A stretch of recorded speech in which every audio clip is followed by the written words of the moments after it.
चला करूया सुरू. हां, आज 6 जानेवारी गुरुवार. आपण सगळ्यांना शुभेच्छा दिल्या आहेत. स्मिताताईंना याच्यासाठी प्रवासासाठी शुभेच्छा. आम्ही सोमवारी जाणार आहोत, त्यामुळे तुमच्या सगळ्यांच्या शुभेच्छा माझ्या पाठीशी आहेतच असं गृहीत धरून आपण आता सुरुवात करूया. वसुदेव सुतं देवं कंसचाणूरमर्दनं देवकी परमानन्दं कृष्णं वन्दे जगद्गुरुं. गुरुर्ब्रह्मा गुरुर्विष्णुः गुरुर्देवो महेश्वरः गुरुः साक्षात् परब्रह्म तस्मै श्रीगुरवे नमः.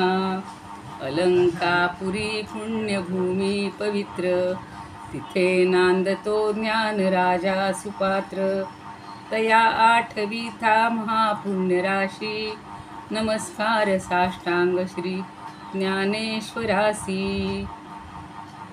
आदौ वैभवतारकञ्च कथितं श्रीकृष्णगीतामृतम् हस्ताभ्यां कटिमानभानचकितं भक्तं समाश्वासितं दातुं ज्ञानरसं हि येन जगति ज्ञानेशरूपं धृतं. वन्दे तं करुणाकरं प्रभुवरं श्रीसंतज्ञानेश्वरं. श्रीसंतज्ञानेश्वरं. ज्ञानेश्वर महाराज की जय. पंढरीनाथ भगवान की जय. जय तू ज्ञानेश्वर. पुन्हा एकदा सर्व श्रोत्यांना आणि ज्ञानेश्वरी भक्तांना सादर वंदन. आज आपण 27व्या श्लोकाच्या खालच्या ओव्या पाहतो आहोत. 50, 51, 52 झालेल्या होत्या. पण हा राजस करता कसा आहे तर ज्ञानदेवांनी काय वर्णन केलेलं आहे हो त्याची तीव्रता आपल्याला कळावी की गावातला सगळा कचराच म्हणू आता घाण शब्दापेक्षा, आणि तो एका ठिकाणी जिथे जमतो त्याला उकिरडा म्हणतात, कचरा डेपो म्हणतात हल्लीच्या भाषेत. किंवा अमंगळ पदार्थ जिथे त्या स्मशानभूमीमध्ये असतात तर ते स्मशान आणि तो कचरा कुंडी किंवा कचरा डेपो म्हणजे हा राजस करताय. म्हणजे त्याच्याकडं सगळा कचरा आहे, सगळं अमंगल आहे, चांगलं काही त्याच्याकडे दिसणारच नाही. आणि सगळ्या विश्वातल्या सगळ्या वासनांचं अभिलाषांचं पाय धुण्याचं ठिकाण इथे आहे. म्हणजे काय किती सुंदर त्यांनी कल्पना केली की सगळ्या विश्वातल्या ज्या काही अमंगल आणि सगळ्या वासना आहेत, अभिलाषा आहेत, त्यांना पाय धुवायला ही जागा आहे. म्हणजे हा राजस करताय.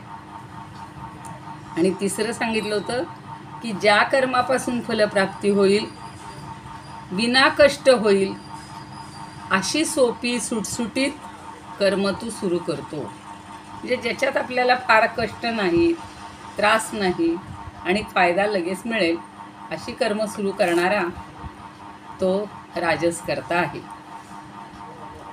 ती 52वी ओवी झाली होती. आता 53 आपण बघूया. आणि आपण झालीये जोडी उपखोने दी कवडी क्षणक्षणा कुरोंडी जीवाची करी. आता हा 53 मध्ये काय म्हणतो की उपखोने दी कवडी. समजा कर्म करून जे काही प्राप्त होतं धन, त्या धनातली तो एक कवडीसुद्धा खर्च करत नाही. पण उपकोनेदी झाली आहे जोडी. जोडी म्हणजे आपल्याजवळ जे काही धन आलेलं आहे तर त्या धनातलं एक कवडी एवढंसुद्धा रक्कम तो खर्च करत नाही. आणि क्षणक्षणा कुरोंडी जीवाची करी. पण आपल्या जीवाची मात्र तू कुरवंडी म्हणजे जीव ओवाळून टाकतो सगळ्यावरून. म्हणजे कमावलेल्या प्राप्तीवरून प्रत्येक क्षणी जीव ओवाळून टाकतो. म्हणजे त्याला इतका पैसा प्रिय असतो, इतका पैसा प्रिय असतो की त्याच्यासाठी तो जगत असतो. आपण काही म्हणतो की खाण्यासाठी जगतो का जगण्यासाठी खातो, तसं पैशासाठी जगतो का जगण्यासाठी पैसा मिळवतो. इतका त्याच्यामध्ये स्वार्थ, लोभ हा सगळा भरलेला असतो. बघा ही ओवी परत एकदा सांगते. आणि आपण जालिये जोडी, उफको नेदी कवडी, क्षणक्षणा कुरोंडी जीवाची करी. म्हणजे तो कुठलीही जी काही आपली संपादन केली जोडी, म्हणजे संपादन केलेली जी काही रक्कम असेल, जे धन असेल, संपत्ती असेल, ती उपखो म्हणजे खर्च करत नाही. नेदी, उपखो नेदी कवडी, एवढी कवडी. पूर्वी कवडीला आपण म्हणतो ना, कवडी मोलानं घेतलं बघा. त्या कवडीला एवढं महत्त्व होतं. आणि क्षणक्षणा कुरोंडी जीवाची खरी, जे आपल्या जीवावरून ते सगळं धन ओवाळून टाकतं. म्हणजे किती त्याला त्या धनाचं महत्त्व वाटतं बघा. हां, आता एक चांगला भाग असा होता बघा पूर्वीच्या काळी, किंवा अजूनही. परवा मी आमची जी मंदिरात पूजा वगैरे करते ना, ताई म्हणू, महिला म्हणू, तर खूप जीव लावून सगळं त्या करत असतात. तर त्यांचा जो काही महिन्याचा आपण मानधन देतो, ते दिल्यानंतर त्या देवावरनं ओवाळून देवापुढं ठेवतात. मला इतकं कौतुक वाटलं, कारण पूर्वीसुद्धा असंच असायचं बघा. त्यावेळेला पगार आपल्या हातात मिळायची, मोजून आपला जेवढा पगार असेल तर पहिल्यांदा अशी पद्धत होती, देवापुढे ठेवायची, देवाला नमस्कार करायचा, ती लक्ष्मी आहे म्हणून तिची पूजन करायचं, जसं लक्ष्मीपूजन आपण दिवाळीला करतो तसं. आणि मग तो पैसा जिथे जिथे विनियोग करायचा आहे, खर्च करायचा आहे, तो करायचा. तसं एक मांगल्याची पवित्र भावना, ती लक्ष्मी आहे, चांगल्या कष्टातून मिळवलेली आहे म्हणून तिच्याबद्दल ठेवणं वेगळं. पण हा त्या सगळ्या धन आपल्या जीवावरून ओवाळून टाकतो. पुढे बघा. आता इतका कंजूष आहे ते तो पुढे काय करतो. कृपणू चित्ती ठेवा आपुला, तैसा दक्षू पराविया मूला, बकू जैसा खुतला मासे यासी. एक तरी उदाहरण ज्ञानदेवांना छान आठवतंच, आणि ते अगदी परफेक्ट, योग्य. आता हे जे शेवटचं त्यांनी दिलेलं आहे, की कंजूष मनुष्य काय करतो, की आपल्या मिळवलेल्या संपत्तीवर अशी करडी नजर ठेवतो. कृपणू चित्ती ठेवा आपुला, तैसा दक्षू पराविया मूला. आता पराविया म्हणजे दुसऱ्याच्या संपत्तीचा घास घेण्यासाठी सुद्धा तो अतिशय तत्पर असतो.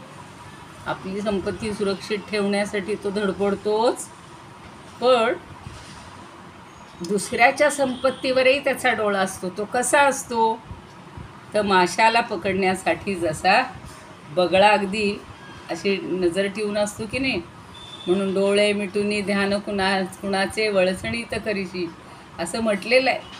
तो असं डोळे मिटून अगदी हे करतो, पण खरं त्याचं मासा आला रे आला की बरोबर तो त्याच्यावर झेप घेतो, खाऊन टाकतो. म्हणून म्हणले बकू जैसा खुतला माते यासी. खुतला म्हणजे अगदी तत्पर आहे, गुंतला अशा अर्थी शब्द आहे, की माशाला पकडण्यासाठी जसा हा बगळा अगदी खुतला म्हणजे तत्पर असतो, तसा हा परक्याच्या संपत्तीसाठी किंवा तिचा घास घेण्यासाठी अतिशय तत्पर असतो. अजून एक उदाहरण देतात. आणि गोवी गेलिया जवळी, जकटलिया अंग फाळी, फळे तू पोळी बोरांटी जैशी. आता बोरांटी म्हणजे बोरीचं झाड. आपण जर बोरीच्या झाडाजवळून गेलो, अगदी जवळून गेलो, तर ते झाडं काय असतो, त्याला खूप तीक्ष्ण काटे असतात, आणि त्या काट्यामध्ये आपल्याला अडकवून ठेवतो. आणि जास्त लगट करायला गेले आपण, ते बोरं जर घ्यायला गेलो तर सगळं अंग आपलं ओरबाडलं जातं. म्हणून त्यांनी म्हणले जकटलिया अंग फाळी, फळे आतू पोळी बोरांटी जैसी. आणि मग ती बोरीची फळं इतकी आंबट असतात की ती खाल्ली की आपली जीभही अगदी शिवशिवते, किंवा नको होतं, म्हणजे ती अंगावर हे येते ना, शहारा येतो ना, तसं होतं की यांनी तर जीभ पोळते म्हटलेलं आहे. फळे आतू पोळी बोरांटी जैसी. ते जे फळ आहे त्यांनी जणू काही आपली जीभ पोळते असं म्हणतायत ज्ञानदेव. पण मी आपलंच म्हणते की अंगावर शहारा येतो की नाही, असे जास्त आंबट वस्तू खाल्ली की तशी अवस्था होते. तैसे मने वाचा काये, भलतया दुखवी तू जाये, स्वार्थ साधिता न पाहे पराचे हित. तसा हा मनुष्य मने वाचा काये, म्हणजे आपण काया वाचे मने म्हणतो, यांनी उलटा क्रम घेतलेला आहे. मनानी, वाणीनी आणि कायेनी, म्हणजेच काया वचा मनानी भलतया दुखवीत जाय. भलतया म्हणजे दुसऱ्याला, तो सतत दुसऱ्याला दुखवत असतो. आणि स्वार्थ साधिता न पाहे पराचे हित, आणि जेव्हा स्वतःचा स्वार्थ पाहायचा आहे त्यावेळेला दुसऱ्याच्या हिताकडं अजिबात लक्ष देत नाही. म्हणजे हा तनानी, मनानी, वाणीनी सतत दुसऱ्याला दुखवत असतो. पण स्वतःचा जेव्हा स्वार्थ साधायचा आहे तेव्हा त्या दुसऱ्याच्या हिताकडं लक्षसुद्धा देत नाही. म्हणजे किती आपमतलबी, स्वतःचं फक्त पाहायचं बस. अशी खूप लोक पाहिली तर, आणि तुम्ही अनुभवत असाल. आहेत तीच उदाहरणं बघायचीत आपल्याला. काल फक्त 3 ओव्या घेतल्या होत्या. उकिरड्यावरी वगैरे ती घेतली होती ओवी. म्हणून सुलभ जेथे फळ लाभ, करी कर्मारंभ आदर येतो. आणि जे जे काही मिळविले धन, वेचिना त्यातून कवडीही. क्षणोक्षणी तया संपत्तीवरून, टाकियो वाळून जीव तोही. कृपणाचे चित्त जैसे ठेव्यापाशी, तैसे अभिलाषी परद्रव्य. माशासाठी बक टपोनिया राहे. टपोनिया राहे म्हणले, यांनी छान म्हटलं. तैसे लक्षित आहे तैया द्रव्या. लक्षित आहे म्हणजे त्याचं पाहत असतो. बोरांटीचे झाड टाकी गुंतवून, जाता जवळून जैशा रीती. बघा, आपलं लक्ष नसेल तर त्याच्या काट्याने असं सगळं अंग ओरबाडलं जातं. घासू जाता अंग बोचूनिया काटे, वस्त्रांसवे फाटे त्वचातीही. आणि मग सगळंच नुकसान होतं. आपला कपडाही, वस्त्र असेल तेही फाटून जातं, अंगाला सगळं ओरबाडलं जातं, रक्त येतं, त्वचा अगदी छिन्नविच्छिन्न होते. फळे जाऊ खाऊ जावे नाही. पुढची ओवी घ्यायची, पुढची ओवी घ्यायची. तेवीची अंगे कर्मी, आचरणे नो हे क्षमी. न निघे मनोधर्मी अरोचकू. एक राहिली अजून. तैसे मने वाचा काये, भलतय झालं दुखवी तुझाये. स्वार्थ साधिता न पाहे पराचे हित. ती झाली की दुसऱ्याचं हित नाही पाहायचं, फक्त मी आणि माझा, मला सुख मिळायला पाहिजे. त्याच्यासाठी दुसऱ्याला ओरबाडून घ्यायचं, दुसऱ्याला दुखवायचं, शब्दांनी दुखवायचं, सारखं दुखवायचं. तेवीची अंगे कर्मी, आचरणे नो हे क्षमी. न निघे मनोधर्मी अरोचकू.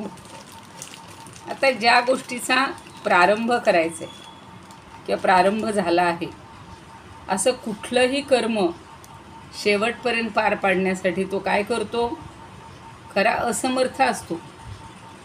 पण त्यासाठी तो आचरण हे क्षमी, त्याच्याजवळ क्षमाभिमान नसतेच किंवा सहनशीलता पण नसते. आणि न निघे मनोधर्मी अरोचकू. आणि जी गोष्ट आवडत नाही किंवा त्या गोष्टीचा त्याला कंटाळाही येत नाही. न निघे मनोधर्मी, आणि त्या मनापासून त्याला कधीही कंटाळा येत नाही. म्हणजे अरोचक, रोचक म्हणजे आवडणारं आणि अरोचक म्हणजे न आवडणारं. त्याला त्या गोष्टी पूर्ण करायला काहीही बिघडत नाही किंवा आवडत नाहीच असं नाही, म्हणजे कंटाळा येत नाही. कुठलंही कर्म पार पाडायला ज्याचा आरंभ केला आहे तो पार मात्र पाडतो, पण पार पाडण्यास तो असमर्थ असतो. पण त्याचा कंटाळा येत नाही, म्हणजे तो दुसऱ्यांकडनं काहीतरी आटापिटा करून ते करून घेणार. म्हणून पुढे बघा म्हणलं येतात, पुढे एक उदाहरण देत आहेत. कनकाची या फळा, आतू माझ बाहेरी मवळा. तैसा सबाह्य दुबळा, शुचित्वे जो. आता कनक.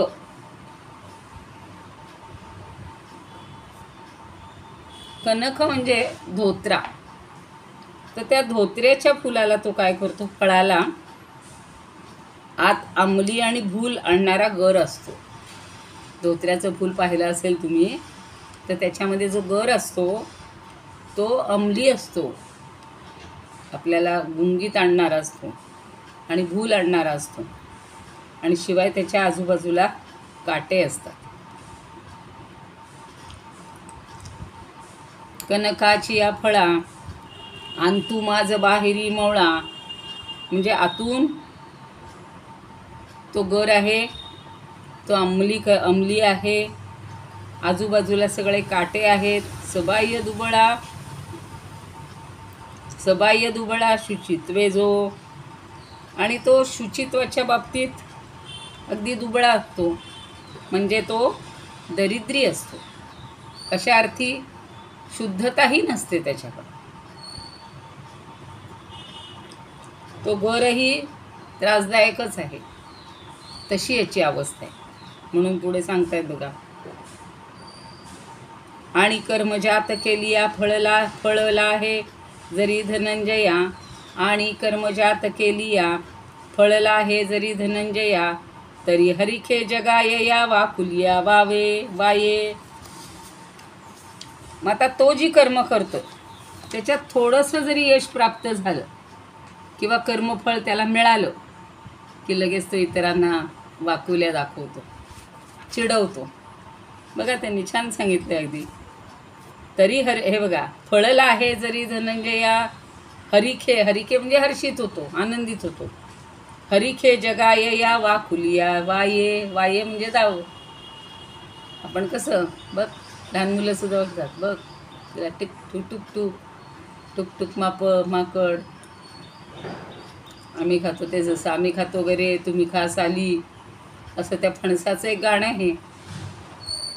तसं ह्याला काही मिळालं, थोडंसं जरी काही मिळालं तरी इतरांना तो वाकुल्या दाखवतो. किती सूक्ष्म निरीक्षण आहे ना ज्ञानदेवांचं. अथवा जे आदरिले हीन फळ होय केले, तरी शोके तेणे जिंतिले धिक्कारो लागे. आणि लगेच पुढं सांगतात की तो कर्म करत असताना त्याला किंचित जरी यश प्राप्त झालं तरी एखाद्याच्यात कमीच फळ मिळालं किंवा फळ लगडलंच नाही तर मात्र लगेच तो दुःखी होतो आणि केलेल्या कर्माचा धिक्कार करतो. थोडं मिळालं इतरांपेक्षा आपल्याला की अशा लोकांना टुकटुक करायचं, वाकुल्या दाखवायच्या. आणि जरा हीन फळ मिळालं, कर्मफळ चांगलं मिळालं नाही की लगेच म्हणजे त्याला शोक होतो लगेच आणि त्या कर्माचा तो धिक्कार करायला लागतो. जळलं मेलं, हे उगाचच केलं, काय काय काय लोक बोलतात बघा.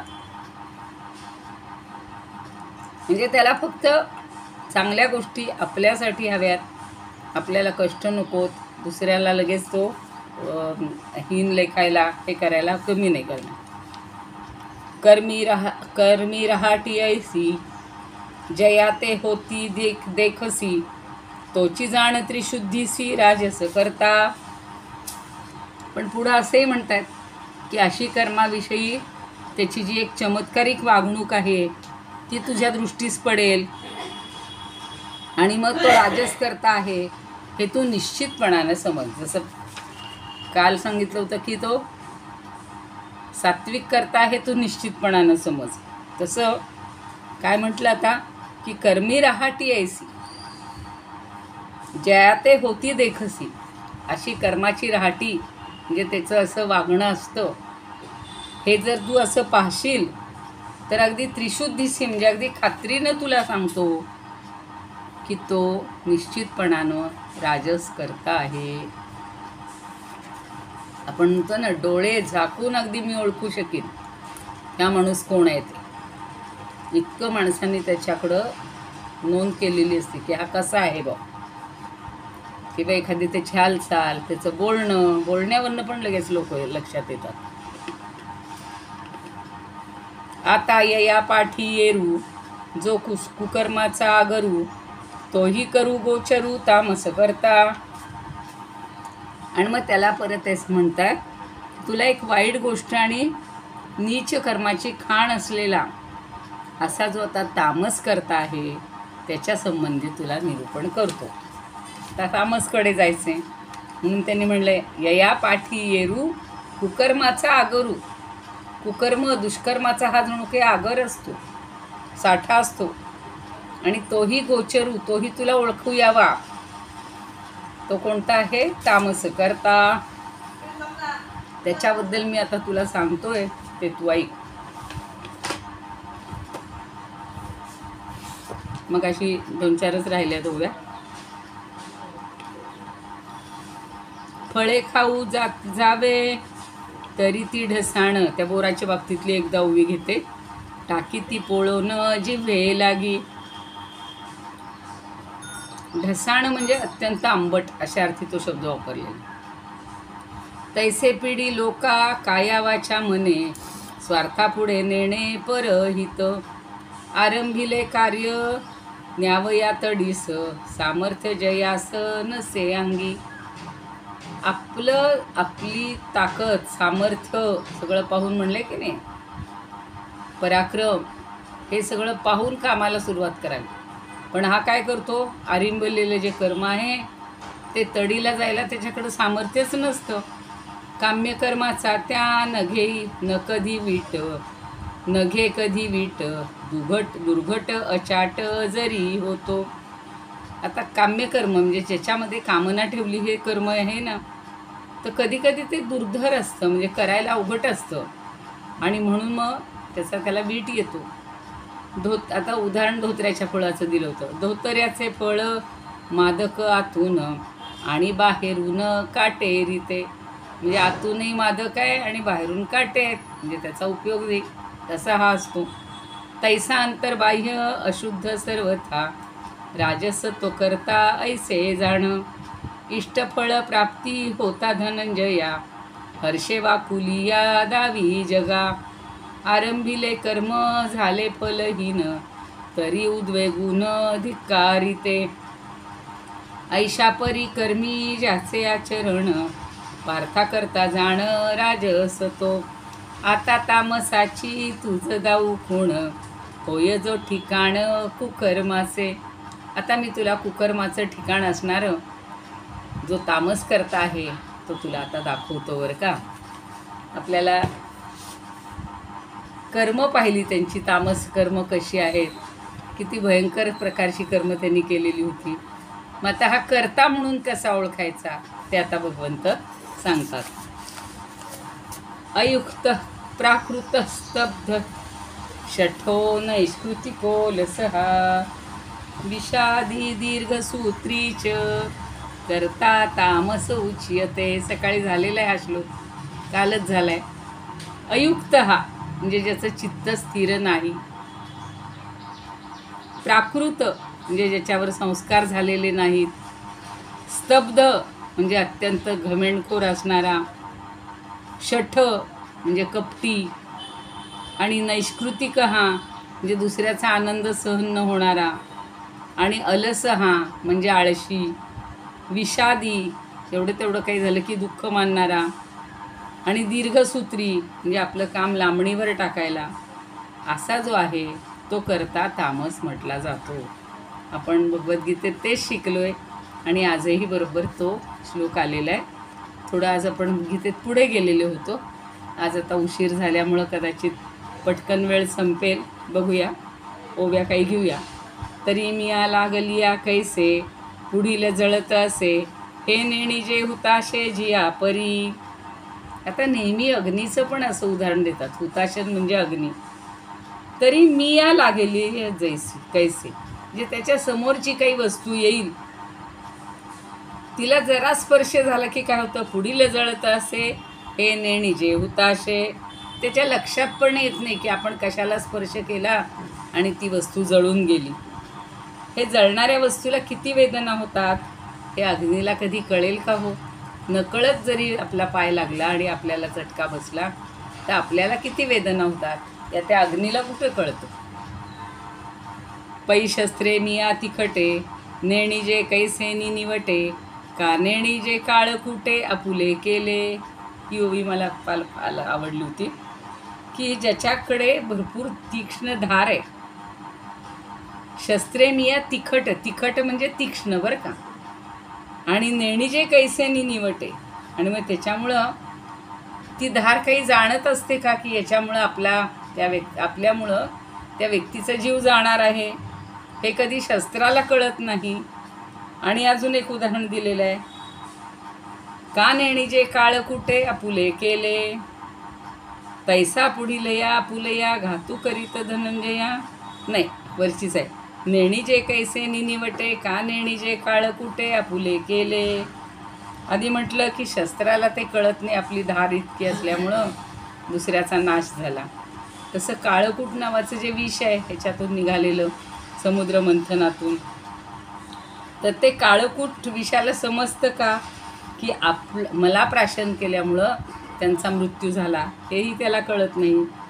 न नेणी जे काळकुटे, का नेणी जे, तो ओळखतो का, त्याला समजतं का आपल्यामुळं असं झालंय म्हणून? नाही समजत. तैसा पुढिलिया आपुलया घातू करीत धनंजया, आदरी वोखटिया क्रिया जो का. त्याप्रमाणे अरे पार्था, आपल्या समोर येणाऱ्या जीवाचा नाश करणारी दुष्कृत्य तो सहजपणे करतो. घातू करीत धनंजया वोखटिया क्रिया का, तैसा पुढिलया आपुलया घातू करीत धन्य. म्हणजे समोर जर कुणी असेल आपल्या समोर येणारा, तर त्याचा पार नाश, घात म्हणजे नाश करणारी अशा वोखटिया क्रिया, वोखट म्हणजे दुष्ट किंवा दुखऱ्या, अशी दुष्कृत्य तो करत असतो. आणि त्याची त्याला जाणीवही नसते, ते करण्यासाठी तो प्रवृत्त होतो. तिया करिता ही वेळी, काय झाले हे न सांभाळी, चळला वाळू वाहुटळी चेष्टे जैसा. आता वावटळ जेव्हा सुटते, वाहुटळी म्हणजे वावटळ, तर वावटळीचा वेव्हान जो वारा असतो, चळला वायू, तो इतका वेगवान असतो की तो जेव्हा चारी बाजूंनी सुटतो तेव्हा काय होतं, आपण करत असलेल्या सर्व क्रियांचा नेमका परिणाम काय होतोय याची याला कल्पना नसते. म्हणून त्यांनी म्हणले, काय झाले हे न सांभाळी, चळला वायू वाहुटळी चेष्टे तैसा. चेष्टे तैसा म्हणजे तशा ह्या सगळ्या क्रिया करत असतो, तशा सगळ्या हालचाली करत असतो, पण आपल्यामुळे इतरांना त्रास होतोय हे त्याला समजत नाही. जसा वावटळीचा बेभान वारा आजूबाजूंनी सुटला की त्याला कळत नाही आपल्यामुळे एवढे सगळे गुंडाळले जात आहेत, फेकले जात आहेत, ते त्याला कळत नाही. तसं याच्या कृत्यांमुळे सुद्धा इतरांना त्रास होतोय हे त्याला कळत नाही. पै करणिया आणि जया मिळू नाही धनंजया, तो पाहुनी पिसेया कैची त्राय. आणि मग भगवान सांगतायत, ज्ञानदेव सांगतायत की दुष्ट कर्म करणारा जो, करणी म्हणजे कर्म, तर दुष्ट कर्म करणारा कर्ता आणि त्यानं केलेली कृती, त्याच्या मनाचा हेतू या कशाचाच मेळ जमत नाही. करणीया आणि जया मिळू नाही धनंजया. जे करत आहे, करणार आहे, आणि जे झालेलं आहे या कशा, आणि त्याच्या मनात काय हेतू आहे ते पाहुनी पिसेया. पिसे म्हणजे एखाद्या गोष्टीचं वेड लागणं, अगदी करावंसंच वाटणं, तर ते त्याच्या लक्षात येत नाही. कैची त्राय, त्यातून तो कोणी सुटणारच नाही आहे, किंवा तो त्याची काळजी घेतच नाही. सर्व क्रिया ज्या करतोय त्याचा परिणाम काय होईल याचा तो विचारच करत नाही. दादा किती वेळ आहे? अजून एक घेऊया नाही तर. आणि इंद्रियांचे बोई रेले, चरोनी जाय राखे जो जियाले, पहिला तळी लाखले गोचिड जैसे. आता पुढे एक अजून उदाहरण देतात. राहिली एखादी, हां नाही, एक राहिली होण्यापेक्षा तो पाहुनी पिसे कैची त्राय. तर तिथं त्यांना असं म्हणायचं आहे की एखादा पिस म्हणजे वेडा पिसा जो म्हणतात, तर त्याच्या पुढे त्याच्या सगळ्या कृत्यांकडं पाहिलं की या वेड्या पिशालासुद्धा कवडीची किंमत उरत नाही. कैची त्राय म्हणजे किंमत. आणि इंद्रियांचे वैरिले चरवणी राखे जो जियाले, बैला तळी लागले गोचिड जैसे. आता आपल्याला माहिती आहे की बैलाच्या पोटाखाली चिकटलेली जशी गोचिड असते ती काय करते, त्याप्रमाणे इंद्रियांना प्राप्त झालेल्या कुठल्याही प्रकारच्या भोगांनी तो संतुष्ट होतो आणि जीवाचं रक्षण करण्यात त्यातच आनंद मानतो किंवा त्यातच सगळं आयुष्य घालवतो. इंद्रियांचे वैरिले म्हणजे त्यांना जे आवडतंय ते. चरवणी राखे जो जियाले, बैला तळी लागले गोचिड जैसे. त्या बैलाला किंवा गाईंना काही वाटत नाही बरं का गोचिड लागलेली असली तरी, त्याचं त्यांना सुखच वाटतं. तसं कुठल्याही प्रकारचे भोग मिळाले तरी हा त्यांना संतुष्टच होतो आणि आपलं जीवाचं रक्षण करण्यात किंवा आनंद माणण्यात सगळं आयुष्य घालवतो. म्हणजे दुभत्या गाईच्या लाथा गोड अशी एक म्हण होती बघा पूर्वी. म्हणजे ती दूध देते ना, मग तिने लाथा दिल्या तरी चालतील. तसं मला आत्ता क्षणाचं सुख मिळतंय ना, उद्या आजार आला तरी चालेल, अशा प्रकारची याची भावना असते. मला असं वाटतं आपण इथे थांबूया. एखाद वेळेला पटकन संपून जाईल वेळ. प्रार्थना घेते आणि उरला वेळ तर पुढच्या 2 उभ्या घेऊ. 68 झालेले आहेत. इदमुपकर्तुं भुवन मंडलम समुदितमिव भास्करं सादरं वंदे ज्ञानेश्वरं. त्रिभुवनमाता भगवद्गीता लोकमंगला लोकविश्रुता लोकहितं संततं ध्यायता येन ज्ञानेश्वरी विरचिता. श्रुत्वा प्राकृतगिरं सादरं वंदे ज्ञानेश्वरं सादरं वंदे ज्ञानेश्वरं. आरती ज्ञानराजा महाकैवल्य तेजा, सेविती साधू संत मनुवेधला माझा. आरती ज्ञानराजा.